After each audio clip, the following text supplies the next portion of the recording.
and welcome to Country Life Simple. It's a beautiful rainy winter's day here in Queensland. Absolutely love it. Normally in the area where I live in, between about April and November, sometimes even December, we do not get any rain, nothing at all. Just stays dry the entire time, and it's raining. It's been raining all week, and it's nice light soaking rain. Great for the garden, means I don't have to water. Also makes me not feel bad not wanting to work in the garden today because it's so wet. So instead I'm going to stay inside and I'm going to bake a beautiful bread. It's called a Bergsteigerbrot, a Mountain Climbers bread. I believe it's an Austrian recipe, and I guess the mountain climbers took it with them as a sandwich when they climbed the mountains in the Alps or something. I don't know. I didn't actually research the history. But I saw the recipe and I thought I would enjoy that. It contains pumpkin seed and sunflower seed, and I also added some hemp seed.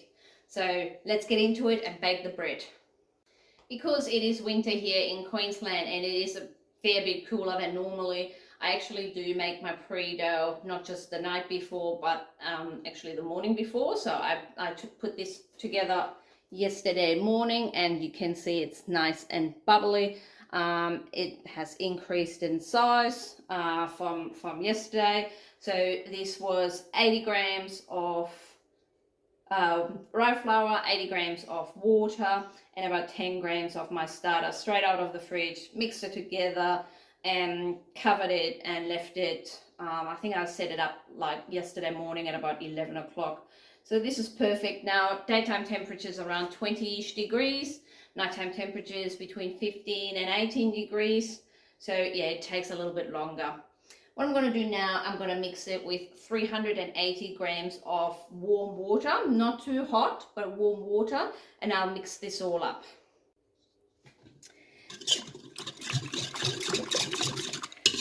So here I've got the 170 grams of starter. I did set up the pre-dough. I did set up yesterday morning, and I mixed this with 380 grams of warm water. My water temperature is around 40 degrees. Don't make it any hotter than that, otherwise you kill the bacteria. And see how it sort of gets some really nice air bubbles. So I leave this probably for about 10 minutes max. While I measure out the other ingredients, and then I mix it all together. See those air bubbles? That means the bacteria are starving. They want food. So they will be really excited when I give them flour. So what else do we use ingredient-wise? We use 15 grams of salt. I haven't got the ghee yet. We also need 15 grams of ghee. We need 100 grams of sunflower and pumpkin seeds at the bottom here. And I also added some hemp seeds, so it's a total of 100 grams.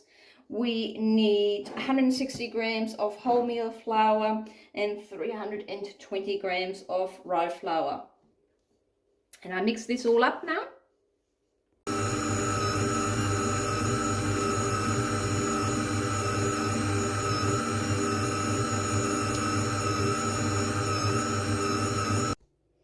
So this is how it looks like after it has been kneaded. It's a rye sourdough, so it's a fairly moist, low gluten structure. It doesn't have that, no stretching, no folding. I guess that's why I like it. I also like the taste. And now I'm just going to cover it and leave it for about 30 minutes or so while I'm actually making my lunch. This is one of my favorite recipes. It's a vegetarian recipe. I'm not vegetarian, but I like it.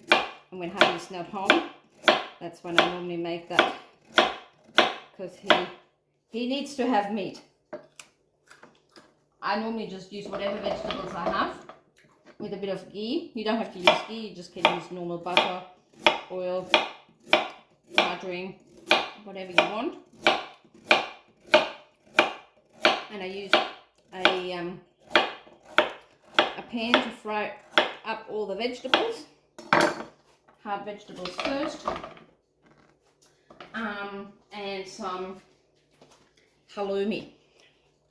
I love halloumi. I have made the halloumi myself a couple of times as well, but I still had this one lurking in the fridge and wanted to eat that. So just trying to figure out how to open it.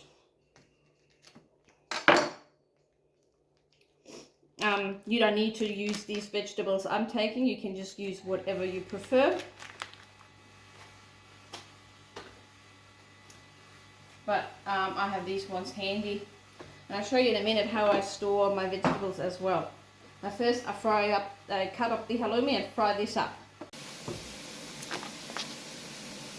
We're only 2 people, and this week I was by myself, or I am by myself, so it's just me and Janus, and I bought 2 kilos of carrots. Already used some, as you can tell.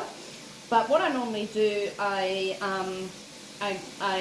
clean them and I peel them, and then I put them in these Zwilling plastic bags, and they have this valve here, and this is not a Zwilling one, this is a Luvele one, but I use that to take the air out, and then this lasts in the fridge for quite a long time.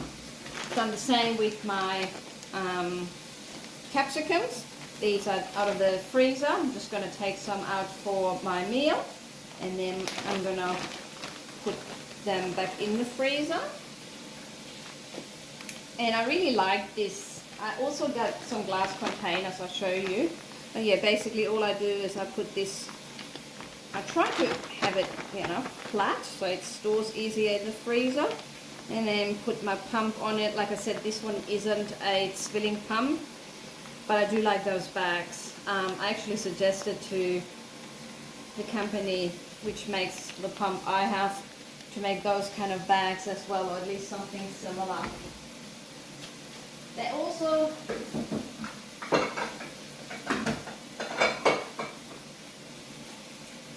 got glass containers. These are the actual Zwilling ones. Zwilling is a German brand. What I don't like about these containers, when they're not, because hubby is not really used to how to open this and stuff like that. These are quite easy to open. And when you take the air out, so you vacuum it, there's no air in it, and the food in there stores for a really long time, which is great when I want to put it in the freezer, or, you know, I have biscuits which I don't use. Nothing comes out, and then to open it up, I just release the air a little bit, and then I can lift this up.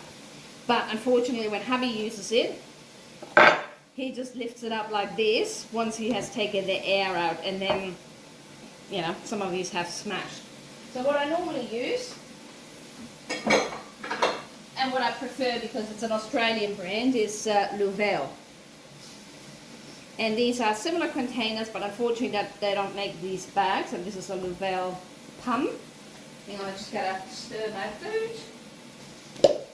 So glass container with a metal lid and a little valve here, and this is silicone. So really, really good. Obviously can't put the lid in the dishwasher. Oh, I'm not sure about the dishwasher. You can't put it in the oven, but the glass container you can put in the oven.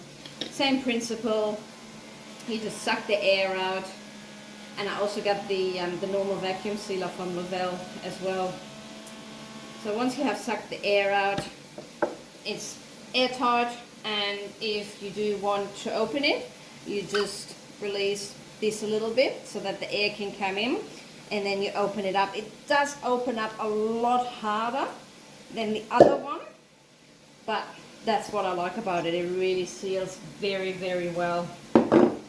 And now I gotta cut up my zucchini. I'm just trying to think on how I want it. I think I want this one cubed. So I'm gonna cube this. This one I just harvested this morning. There is still a ginormous zucchini out in the garden. If you have good zucchini recipes, I only got one plant left, but Jesus Christ, it's a big one.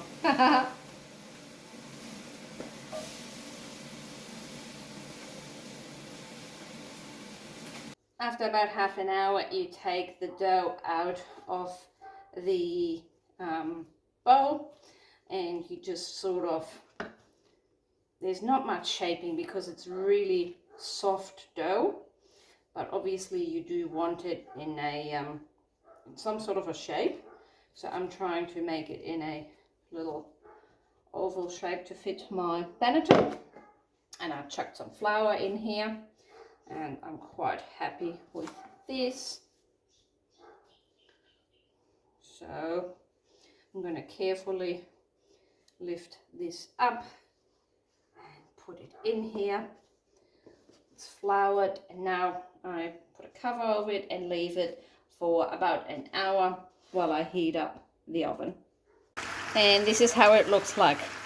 So I've got carrots, zucchini, capsicum, and then I added some herb salt, some spices, some out of the garden, some herbs out of the garden, some chilies and some oregano and thyme and pepper, and a little bit of curry and some coconut aminos and sweet chili sauce, some homemade sweet chili sauce.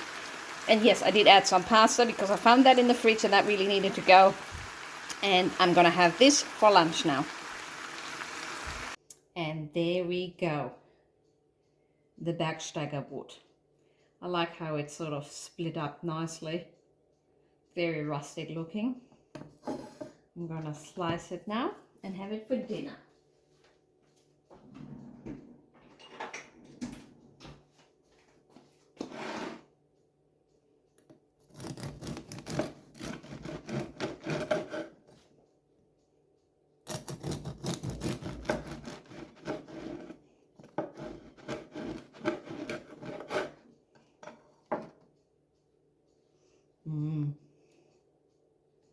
Sorry, it's already dark. The light isn't all that great. All right. Hopefully this is a bit better. So hopefully you could see that bread before. I just turned on the ring light. Yeah, really nice crust, very rustic looking. And I just sliced the first couple of slices off. Got a really nice sourdough flavor, smell. It probably will have a nice flavor too. And I'm gonna have this with some butter and some cheese, just like the mountain climbers would have.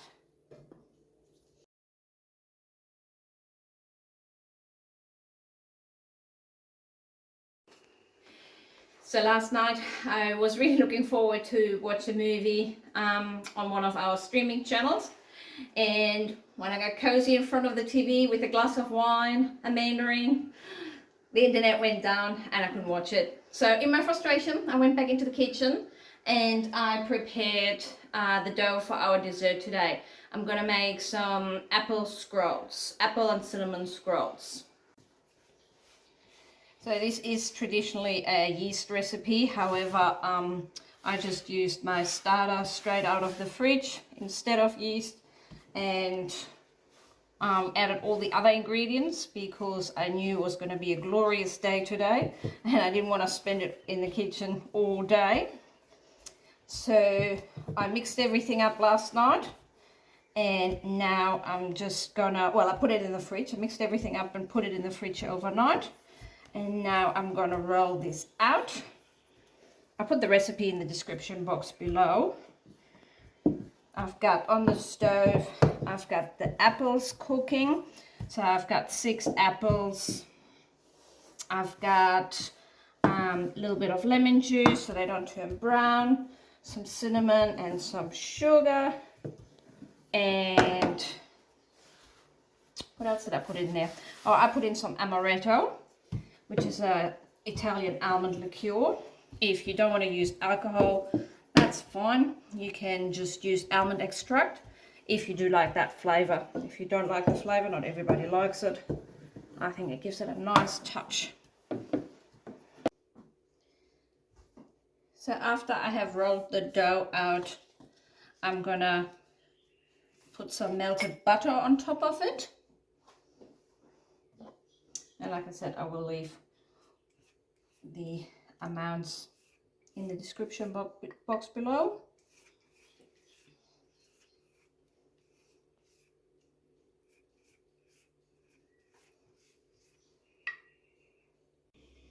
And then once I have put that butter on it, I'm gonna mix some sugar and cinnamon. For this one, I actually use raw sugar. It's a bit coarser. So we're gonna put some of this on.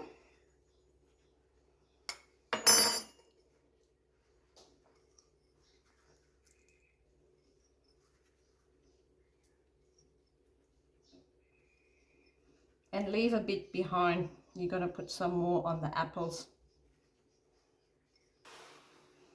And here I've got my apple mixture. Oh my God, that smells delicious. I cannot wait to eat that this afternoon outside in the garden with a cup of tea or coffee. So I'll use a slotted spoon to not get all the liquid on here. And I'm just gonna put them on here, and then I'll smooth this out.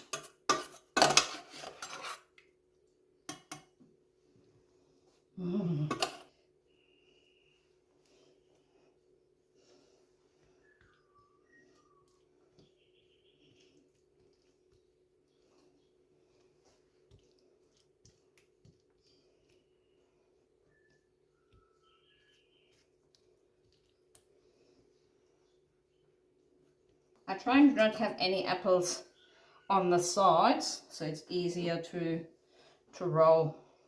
And now, if you like, you could add some other ingredients. Really, you could add some almonds, or you could add some sultanas. But I'm just going to leave it like this. And now I'm going to very carefully roll it into a roll.